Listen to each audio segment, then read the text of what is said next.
Selamat datang kembali di channel YouTube Kisah Para Leluhur Nusantara. Pada kesempatan ini kami hendak mengkisahkan tentang Karomah Mbah Nur Walangsanga. Para pecinta dan para subscriber YouTube Kisah Para Leluhur Nusantara. Mbah Nur Walangsanga bagi warga Pemalang bukanlah nama yang asing, bahkan sudah melegenda. Hal ini tidak terlepas dari karomah yang dimiliki oleh Mbah Nur. Karomah memiliki makna karunia yang diberikan oleh Allah berupa mukjizat, seperti ilmu, kekuasaan dan lainnya. Karomah tetap ada hingga akhir zaman. Banyak karomah yang dimiliki Mbah Nur Walangsanga dan menjadi pengalaman spiritual bagi beberapa orang yang merasakan atau mengalami karomah tersebut. Para pecinta dan para subscriber YouTube Kisah Para Leluhur Nusantara, karomah Mbah Nur yang pertama adalah perhatian kepada santrinya, meski beliau sudah wafat. Abdul Muid Elko, salah seorang santri Mbah Nur berasal dari desa Kangkung Meranggen Jawa Tengah yang sangat takzim dan patuh terhadap dawuh-dawuh Mbah Nur. Meski sang guru telah wafat, Abdul Muid setiap tahun pasti ke Walangsanga untuk menghadiri haul gurunya itu. Pengalaman Abdul Muid selesai berziarah di tahun 2011, beliau hendak pulang, namun mendadak mobilnya macet. Abdul Muid mencoba memperbaiki mobilnya, namun perbaikan tersebut hingga pukul 3 dini hari ternyata mobil tidak menyala juga. Sehingga, akhirnya Abdul Muid memutuskan untuk bermalam di makam Mbah Nur. Pagi harinya, peristiwa yang aneh terjadi, mobil Abdul Muid menyala sendiri. Saat melewati Pemalang kota, Abdul Muid melihat adanya bekas banjir besar. Benar, banjir bandang telah melewati kota Pemalang dan memutus jembatan Comal. Abdul Muid merasakan semacam adanya kehadiran Mbah Nur atas peristiwa mobil yang mogok semalam. Para pecinta dan para subscriber YouTube Kisah Para Leluhur Nusantara. Kisah lain karomah Mbah Nur dikisahkan oleh dua santrinya, yaitu Kiai Bardi dan Abdul Muid. Berdua mereka ingin sowan kepada Mbah Nur, sang guru. Namun, mereka tidak memiliki uang untuk ongkos menuju ke kediaman Mbah Nur. Mereka hanya mempunyai buah pisang yang masih di pohon. Lalu buah pisang itu dijualnya untuk bekal modal perjalanan berangkat sowan. Kisah menariknya adalah, saat Kiai Bardi dan Abdul Muid tiba di kediaman Mbah Nur yang berada persis di pinggir sungai, mereka disuguhi pisang oleh gurunya tersebut. Berdua sangat kaget, saat mereka melihat pisang yang disuguhkan sama persis dengan pisang yang mereka jual sebelum berangkat sowan. Para pecinta dan para subscriber YouTube Kisah Para Leluhur Nusantara. Peristiwa lain adalah saat Mbah Nur berangkat ke Benda Kerep di daerah Cirebon, untuk mengaji kepada Kiai Kaukab. Mbah Nur ditemani menantunya, Kiai Mustafa. Di tengah perjalanan tiba-tiba hujan deras. Lalu Mbah Nur berkata kepada Mustafa, "Peganglah tanganku," dan anehnya, selama perjalanan tersebut, berdua tidak setetes pun terkena air hujan. Rumah kediaman Mbah Nur semula di Blok Musola Al-Awabin. Namun karena alasan holwat yaitu menyepi atau riadoh, beliau memilih tinggal di Blok Manggis Genting, Kelurahan Walangsanga, Kecamatan Moga, Kota Pemalang, yang saat itu masih sepi jauh dari rumah penduduk karena letaknya di tengah sawah. Selain itu kediaman Mbah Nur yang baru memang bukan untuk keumuman manusia. Lokasinya di sawah dan berada di pinggir sungai. Banyak orang mengatakan bahwa rumah Mbah Nur tidak ada jarak, menyatu dengan sungai. Rumah sederhana terbuat dari bahan dasar bambu, menjadikan Mbah Nur semakin karismatik di mata masyarakat. Pernah suatu kali, terjadi banjir besar. Air yang meluap-meluap, namun air banjir tak menyentuh apalagi menggenangi rumah Mbah Nur. Menurut saksi mata saat peristiwa terjadi, air sungai yang banjir tersebut nampak mengalir miring menghindari rumah Mbah Nur. Sebesar apapun banjir yang datang pasti airnya miring dan tidak sampai menggenangi ataupun menyentuh pintu bilik rumah Mbah Nur.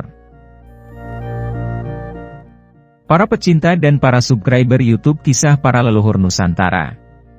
Dikisahkan tentang karomah Mbah Nur yang lain adalah pada tahun 1974, Haji Syamsuddin dan istrinya dari daerah Tegal hendak melaksanakan ibadah haji ke Baitullah.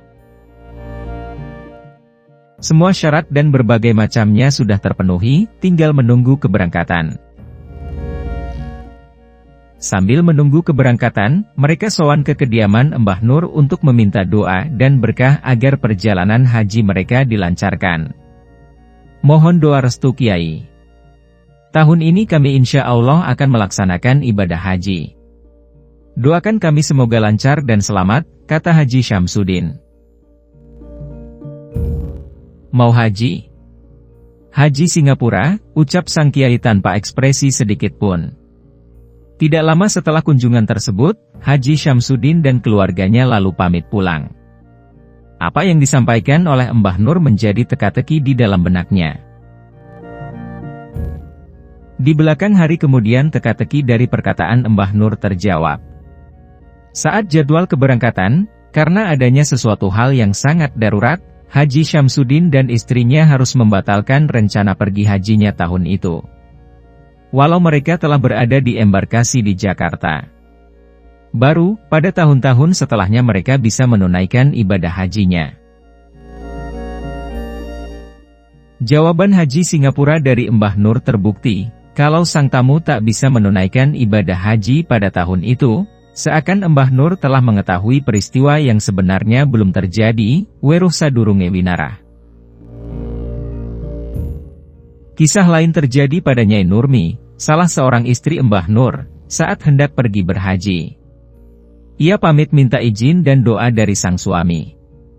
Lalu Mbah Nur hanya berkata, silakan kamu pergi berhaji, tapi kamu tidak akan pulang lagi ke Walangsanga. Nanti kita ketemu di Mekah sana. Singkat cerita Nyai Nurmi pun sampai di Mekah.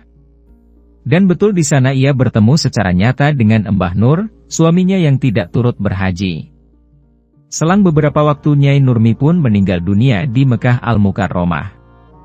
Betul-betul terjadi perkataan Mbah Nur, kamu tidak akan pulang lagi ke Walangsanga. Para pecinta dan para subscriber YouTube Kisah Para Leluhur Nusantara. Karomah Mbah Nur menjadi kebanggaan bagi warga Pemalang, sekaligus tentang sejarah kebaikan yang selalu dikenang. Lantas bagaimana sih biografi beliau? Haji Nur Durya bin Said yang lahir pada hari Jumat tahun 1873, akrab disebut dengan nama Mbah Nur Walangsanga, adalah sosok penuh semangat dalam menuntut ilmu, giat beribadah, hidup zuhud dan sederhana. Beliau juga dikenal haus mencari ilmu pada guru-guru yang memiliki ketersambungan sanad keilmuan hingga ke baginda Nabi. Spiritualitas Mbah Nur sangat nyata, sholat berjamaah tak pernah ia tinggal. Kebersahajaan hidupnya tercermin dari tempat tinggalnya yang sederhana di pinggir sungai. Dan, sepeninggal Mbah Nur tempat tinggal yang sekaligus merupakan lokasi makamnya selalu ramai dikunjungi para peziarah. Rasa ingin tahu yang besar, menjadikan Nur Durya kecil memiliki semangat menuntut ilmu. Banyak guru dan kiai didatangi sekadar untuk menimba ilmu kehidupan. Beberapa guru-gurunya adalah kiai muslim yang berada di wilayah Benda Kerep, Cirebon, dan juga berguru ke Kiai Kaukab bin Kiai Muslim di wilayah yang sama, kemudian berguru ke Kiai Wahmuka, Kiai Jami, di wilayah Banyumundang, dan juga berguru ke Kiai Dahlan yang berada di wilayah Purbalingga. Para pecinta dan para subscriber YouTube Kisah Para Leluhur Nusantara. Semangat belajar terus dilakukan. Berguru atau nyantri, terus dilakukan Mbah Nur meski telah berkeluarga. Beliau juga pernah berguru kepada Syaikh Armia yang berada di wilayah Cikura, Tegal, dan Kiai Said bin Syaikh Armia Giren yang berada di wilayah Talang, Tegal. Dari ilmu yang didapatkan, bagi Mbah Nur tidak berhenti sebagai ilmu, namun mewujud pada tindakan untuk mengamalkannya. Seperti dikisahkan, pada akhir tahun 1960-an, Kiai Haji Anas Nur pernah matur kepada ayahnya Mbah Nur Fathoni Kersan, untuk pergi ke Pemalang dengan tujuan sowan kepada Mbah Nur Walangsanga, moga. Saat itu Mbah Nur Walangsanga belum banyak dikenal kalangan masyarakat luas. Mbah Nur Kersan mengatakan kepada anaknya, Nur Durya iku ijek enom, tapi wes dadi wali, omahe gon tengah sawah, pinggire kali, artinya kalau di bahasa Indonesia kan kira-kira begini, Nur Durya itu masih muda tetapi sudah jadi wali Allah. Rumahnya di tengah sawah dan pinggir sungai. Para pecinta dan para subscriber YouTube Kisah Para Leluhur Nusantara. Nyantri sebagai proses belajar dan mengamalkannya menjadikan Mbah Nur Walangsanga sebagai pribadi yang memiliki dasar spiritualitas tinggi dan dalam tradisi Islam disebut sebagai sufi. Dan, terdapat beberapa kiai sufi yang dianugerahi oleh Allah kemampuan lebih, sebagaimana kemampuan membaca sesuatu sebelum terjadi atau melihat hal-hal gaib. Mbah Nur Walangsanga adalah salah satunya. Karomah yang dimilikinya seperti weruh sadurunge winarah, tahu sebelum peristiwa terjadi, melihat yang tersurat dari yang tersirat. Sholat berjamaah selalu dilakukan oleh Mbah Nur semenjak kecil, demikian hal tersebut diajarkan oleh orang tuanya. Bahkan, Mbah Nur kecil saat menggembalakan kerbau milik salah satu warga desa Walangsanga, bila berkumandang adzan maka beliau bergegas menuju masjid untuk sholat berjamaah. Selain sholat berjamaah, Mbah Nur juga selalu menjaga wudunya. Kisah yang beredar di masyarakat, bahwa Mbah Nur selalu melaksanakan sholat subuh dengan menggunakan wudu sholat isya. Hal ini menandakan bahwa setiap malam beliau tidak pernah tidur, namun beliau bermunajat dan mendoakan kebaikan untuk orang-orang di sekitarnya. Hingga wafatnya, Mbah Nur tak pernah tinggal sholat berjamaah satu kali pun. Mbah Nur Durya bin Said wafat pada 9 Jumadil awal 1409 Hijriah, atau pada 17 Desember 1988. Kepergiannya diiringi mendung dan hujan deras selama 3 hari berturut-turut di sekitar wilayah Moga, dan ditandai dengan sebuah pohon besar di hutan Cempaka Wulung roboh. Sumber, media kita. Para pecinta dan para subscriber YouTube Kisah Para Leluhur Nusantara, kiranya cukup sekian dulu, silahkan ikuti kisah-kisah selanjutnya dengan cara klik subscribe dan juga loncengnya.